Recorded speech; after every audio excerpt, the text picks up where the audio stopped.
ကျွန်တော်တို့ရဲ့နေ့စဉ်ဘဝမှာအလုပ်တွေလူမှုရေးတွေနဲ့ရုန်းကန်နေရတဲ့အခါတခါတလေစိတ်တွေအယံပင်ပန်းပြီးပူလောင်လာတတ်ကြပါတယ်။အဲဒီလိုအချိန်မျိုးမှာစိတ်ကိုဘယ်လိုပြန်ပြီးအေးချမ်းအောင်လုပ်ရမလဲဆိုတာဒီနေ့ဗီဒီယိုလေးမှာတော့မြတ်စွာဘုရားရှင်ရဲ့လမ်းညွှန်ချက်တွေအတိုင်းကျွန်တော်တို့ရဲ့စိတ်ကိုအေးချမ်းသွားစေမယ့်နည်းလမ်းကောင်းလေးတွေကိုမျှဝေပေးခြင်းပါတယ်။ပထမဆုံးနည်းလမ်းကတော့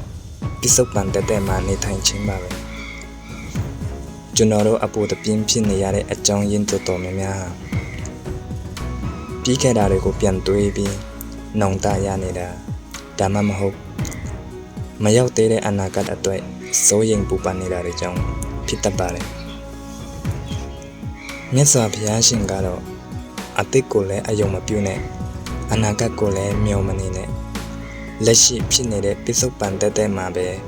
စိတ်ကိုထားဖို့မိန့်ကြားခဲ့ပါတယ်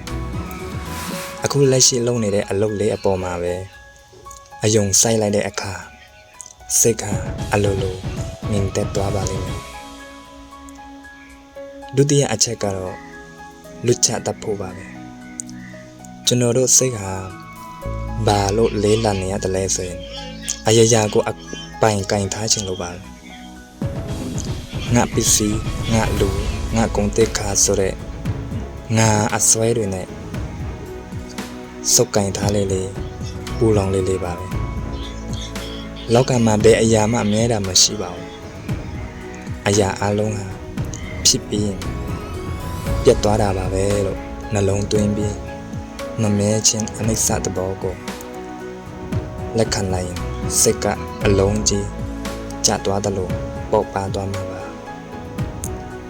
နောက်တတိယအချက်ကတော့မေတ္တာပွားခြင်းပါပဲ။ဒေါသထွက်နေတဲ့စိတ်မနာလိုဖြစ်နေတဲ့စိတ်တွေဟာကိုယ်စိတ်ကိုအစိတ်ခတ်နေတယ်လို့ပါပဲ။အဲ့ဒီအစိတ်တွေကိုမေတ္တာနဲ့ဆေးကြောလို့ရပါတယ်။ကိုလည်းချမ်းသာပါစေတခြားသူတွေကိုလည်းဘေးရန်ကင်းပါစေလို့စိတ်ထဲကနေလိုက်လဲဆုတောင်းပေးကြည့်ပါမေတ္တာတတ်တာအေးမြတဲ့အတွက်တင်းရဲ့ပူလောင်နေတဲ့အယုံတွေကိုချက်ချင်းငြိမ်းအေးစေနိုင်ပါတယ်နောက်ဆုံးအချက်ကတော့တရားထိုင်ခြင်းပါပဲတရားထိုင်တယ်ဆိုတာခက်ခဲတဲ့အလုပ်တစ်ခုမဟုတ်ပါဘူးတနေ့ကို9မိနစ်လောက်ပဲဖြစ်ငြိမ်လေးထိုင်ပြီးကိုယ့်ရဲ့ထွက်လေဝင်လေလေးကိုတတိကကြည့်နေတာမျိုးပါဒီလိုတတိနဲ့နေတက်လာတဲ့အခါစိတ်ဟာအပြင်ဘက်ကိုလွင့်ထွက်မသွားတော့ပဲ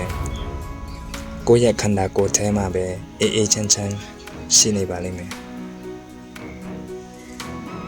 စိတ်အေးချမ်းဖို့ဆိုတာအဝေးကြီးမှာတွားရှာနေဖို့မလိုပါဘူးကိုယ့်ရဲ့စိတ်ကိုစနစ်တကျပြန်ပြီးထိန်းကျောင်းတတ်မယ်ဆိုရင်ဘယ်လိုအခက်အခဲတွေကြားမှာပဲဖြစ်အေးချမ်းမှုကိုရရှိနိုင်ပါတယ်အခုပြောပြသွားတဲ့နည်းလမ်းလေးတွေကိုအသုံးပြုပြီးအားလုံးပဲကိုယ်စိတ်နှစ်ပါးအေးချမ်းကြပါစေလို့ဆုတောင်းပေးလိုက်ပါတယ်အခုဒီလိုဗီဒီယိုလေးတွေကိုဆက်ကြည့်ချင်တယ်ဆိုရင်တော့ကျွန်တော်တို့ရဲ့ channel လေးကို subscribe လုပ်ထားဖို့မမေ့နိုင်ဘူးเนาะအားလုံးပဲကျေးဇူးတင်ပါတယ်